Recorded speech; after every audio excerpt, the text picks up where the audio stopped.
Hello everyone, welcome to Bong telescope. আজকের এই এপিসোডটা একটু স্পেশাল। মানুষও কি নিজেদের রূপ পরিবর্তন করতে পারে? কোনো জন্তু বা ভয়ঙ্কর জানোয়ারে পরিবর্তন হতে পারে? আজকের এই এপিসোডে আমরা জানবো শেপ শিফটার সম্পর্কে।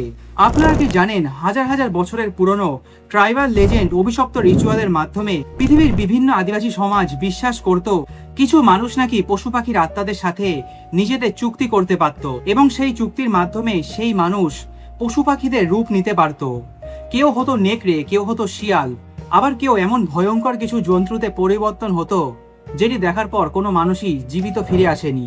নেটিভ আমেরিকান ট্রাইবে তাদের ডাকতো স্কিন ওয়াকার, ইউরোপে বলা হতো ওয়্যারউলফ, আফ্রিকায় বলা হতো লিওপার্ড ম্যান।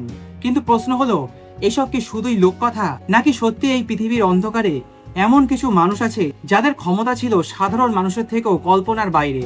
আজকের এই ভিডিওতে আমরা জানবো শেপ শিফটার আসলে কি, কিভাবে শুরু হয়েছিল অভিশপ্ত রিচুয়াল, আর কেনই বা ট্রাইবাল সেমানরা এনিম্যালদের স্পিরিট ডাকতো, আর সেই সব রিয়েল ঘটনা যেগুলো আজও মানুষদের আতঙ্কিত করে। তবে আজকের এই এপিসোডটা শুরু করার আগে আমি প্রত্যেকটা এপিসোডের মতো একটা কথাই বলতে চাই।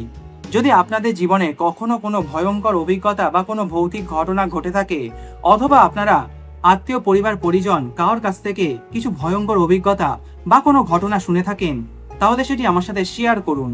এই ভিডিও ডেসক্রিপশন বক্সে আমি আমার ইমেল অ্যাড্রেস, ফেসবুক এবং ইনস্টাগ্রাম আইডি প্রোভাইড করে দিয়েছি।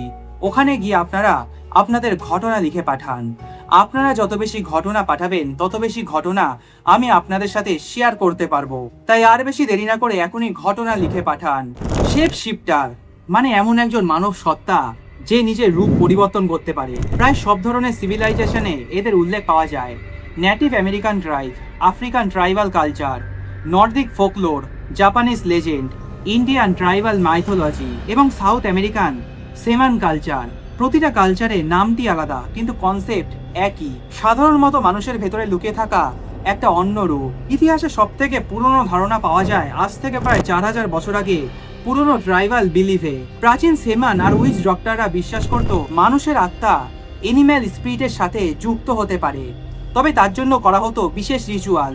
পশুর রক্ত ব্যবহার করত, হাড়ের মুখোশ, এবং সেগুলি পরে আগুনের সামনে নাচা হতো। নানা রকমের হ্যালুসিনেটিক গাছের ব্যবহার হতো এবং নানা রকমের অদ্ভুত কিছু চ্যান্টিং করা হতো, আর এগুলোর মাধ্যমে তারা এনিম্যাল স্পিরিটকে ডাকতো। বিশ্বাস করা হতো কোনো পশু পাখির আত্মা কোনো মানুষের শরীরে ঢুকলে সেই মানুষটি আস্তে আস্তে কোনো ভয়ঙ্কর জন্তুতে পরিবর্তন হতে পারত। নেটিভ আমেরিকান স্কিন ওয়াকার সবচেয়ে ভয়ঙ্কর শেপ শিফটার। এটি আসে নাভাজো ট্রাইব থেকে। নাভাজো ট্রাইবরা বিশ্বাস করত কিছু ডার্ক সামান নিষিদ্ধ রিচুয়াল করে ইভিল পাওয়ার অর্জন করা সম্ভব, এবং এসব করার পর তারা এনিম্যাল ফর্ম নিতে পারত। কেউ নেকড়ে, কেউ পেঁচা, কেউ শিয়াল, আবার কখনো কেউ চিতাবাঘ, আবার কখনো কেউ কাক। কিন্তু রিচুয়ালের জন্য ভয়ঙ্কর স্যাক্রিফাইস লাগতো, আর এই কারণে নেটিভ আমেরিকায় স্কিন ওয়াকারদের ট্রাইবের মধ্যে সবচেয়ে অভিশপ্ত বলা হতো। কারণ এই অভিশপ্ত পাওয়ার জন্য তারা নিজেদের পরিবারের কাউকে স্যাক্রিফাইস করে দিতে পারত। কিন্তু বিভিন্ন ট্রাইবের বিলিফ আলাদা হলেও কিছু কমন জিনিস ছিল। প্রায় সমস্ত রিচুয়ালে স্যামানরা পশুদের চামড়া পরতো অথবা সেই পশুদের হাড়ের মাস্ক। বিশ্বাস করা হতো যে পশুর স্কিনটি গায়ে পরা হয় সেই পশুর স্পিরিট বা আত্মা নাকি শরীরে ঢুকে যেত। মধ্যরাতে নির্দিষ্ট ভাষায় মন্ত্র পড়া হতো। অনেকে বিশ্বাস করতো এই চ্যান্টিং মানুষের মাইন্ড অল্টার করে দিত। অ্যামাজন এবং আফ্রিকার ট্রাইবে কিছু বিষাক্ত গাছও ব্যবহার করা হতো, এবং এসব গাছগুলি খাওয়ার পর হ্যালুসিনেশন তৈরি হতো, এনিম্যাল ভিশন তৈরি হতো, মানুষরা ভায়োলেন্ট হয়ে যেত এবং তাদের আইডেন্টি লস দেখা যেত, যেটাকে আজকের বিজ্ঞান বলে। এগুলো হলো সিভিয়ার সাইকোলজিক্যাল এফেক্ট, যেগুলো ব্রেনের মধ্যে নানা রকমের সাইকোলজিক্যাল এফেক্ট ফেলতে পারে। সব থেকে ভয়ঙ্কর স্কিন ওয়াকারের পরে আরেকটি লেজেন্ডের কথা খুবই উল্লেখ পাওয়া যায়, যাদেরকে বলা হয় ওয়্যারউলফ লেজেন্ড। ইউরোপের শেপ শিফটার। ইউরোপের শেপ শিফটার মানেই ছিল ওয়্যারউলফ। 1500 থেকে 1700 দশকের মধ্যে ইউরোপে হাজার হাজার মানুষকে ওয়্যারউলফের সন্দেহে হত্যা করা হয়েছিল। ফ্রান্স, জার্মানি এবং স্ক্যান্ডিনেভিয়াতে বিশ্বাস ছিল কিছু মানুষ নাকি পূর্ণিমা রাতে নেকড়েতে রূপ নেয়, এবং এসব জিনিস নিয়ে অনেক ট্রায়াল রেকর্ড আজও আছে। কিছু মানুষ ভয়ঙ্করভাবে টর্চার হওয়ার পর স্বীকার করেছিল তারা নাকি ডেভিলদের সাথে এই পাওয়ার জন্য চুক্তি করেছিল। সব থেকে ভয়ঙ্কর ছিল 1589 সালে পিটার স্টাম্প কেস, জার্মানির সবচেয়ে ফেমাস ওয়্যারউলফ কেস। লোকজন দাবি করত সে নাকি প্রতি পূর্ণিমার রাতে নেকড়ে বা শিয়ালে রূপান্তরিত হতো। তার বিরুদ্ধে অভিযোগ ছিল বহু মার্ডার, ক্যানিবালিজম এবং ব্ল্যাক ম্যাজিকের। তাকে এক্সিকিউশন দেওয়া হয় ভয়ঙ্কর ভাবে। অনেক হিস্টেরিয়ানরা আজও বিশ্বাস করে 1589 সালে এটা ছিল একটা মাস হিস্টেরিয়া, অর্থাৎ সমস্ত মানুষ একসাথে হ্যালুসিনেট করছিল। এছাড়া রিলিজিয়াস ফেয়ার তো ছিলই। অন্যদিকে আফ্রিকার বহু ট্রাইবরা বিশ্বাস করত উইচ ডক্টররা হায়না বা লিওপার্ডে রূপ নিতে পারে, অর্থাৎ কিছু ভয়ঙ্কর রিচুয়ালের মাধ্যমে নিজেদের শরীরকে চিতাবাঘে রূপান্তরিত করার ক্ষমতা। কিছু এলাকায় লিওপার্ড সোসাইটি নামে একটি সিক্রেট কাল্টও আছে এবং তাদের বিরুদ্ধে রিচুয়াল কিলিং এরও অভিযোগ আছে।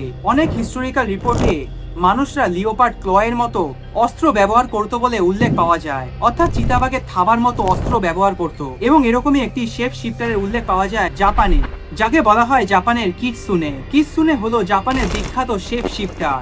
এটি হলো একটি ফক্স স্পিরিট, অর্থাৎ শিয়ালের আত্মা। বিশ্বাস করা হতো শত শত বছর ধরে বেঁচে থাকা ফক্স অর্থাৎ শিয়ালরা মানুষের রূপ নিতে পারে, কখনো কখনো সুন্দর নারীর রূপ, আবার কখনো কখনো ভয়ঙ্কর রাক্ষসের। এবার আপনাদের মনে একটা প্রশ্ন আসতেই পারে, শেপ শিফটার কি তাহলে ভারত ছাড়া সব জায়গায় ছিল? উত্তরটা হলো একেবারেই নয়। ভারতের মধ্যেও শেপ শিফটারের অনেক উল্লেখ পাওয়া যায়। তার সবচেয়ে বড় উদাহরণ হলো ইচ্ছাধারী নাগ, যেসব সাপেরা নিজেদের ইচ্ছা মতো মানুষের রূপ ধারণ করতে পারত। এছাড়া আরো অনেক রকমের শেপ শিফটারের কথা উল্লেখ আছে। ইন্ডিয়াতে এসব শেপ শিফটারের বিশ্বাস বহুকাল আগে থেকেই আছে।